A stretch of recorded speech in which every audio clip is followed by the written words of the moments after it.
What is the way forward, Seif Sharif Hamad? Because surely you can't remain in this impasse. What are your recommendations? Well, thank you for that question.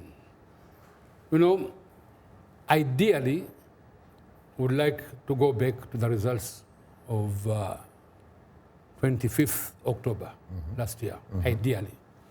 But that has its own problems now, because by the time Jecha annulled the elections, there were some few constituencies whereby the verification was not finished yet. And I'm not sure whether the results still are there intact. So you find that is far-fetched.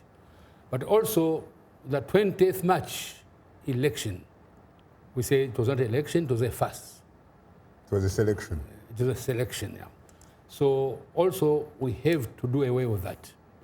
What we think is that, first of all, we should have a moderator or somebody, a mediator. A mediator. A mediator. An international mediator? International mediator.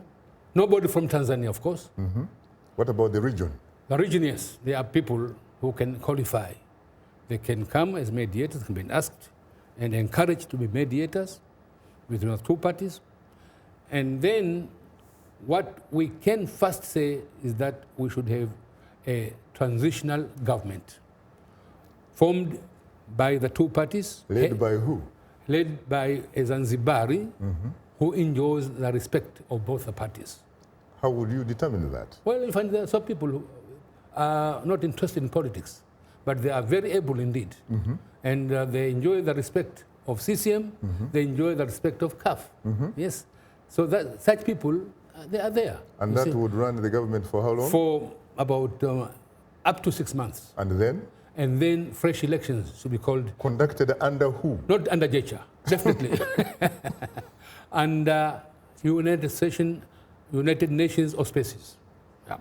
And then you find the will of the people should be respected, and we revert to a government of national unity. Talk to me again from the deepest inner part of the bottom of your Zanzibari heart and soul. When you look straight in the eyes of younger people on the island, what do you see in their eyes? And what do they say to you? First, I see anger, disappointment, and in fact, asking me, you are the one who have told us to remain calm. So for how long are we going to respect your word? For how long? Which will be a challenge to me. What about the issue of unemployment? Oh, that is an issue. And as I said, that there's a danger because young people want change. Young people are desperate. Young people have no jobs. Young people are very poor. Young people don't have hope, seem to have lost hope.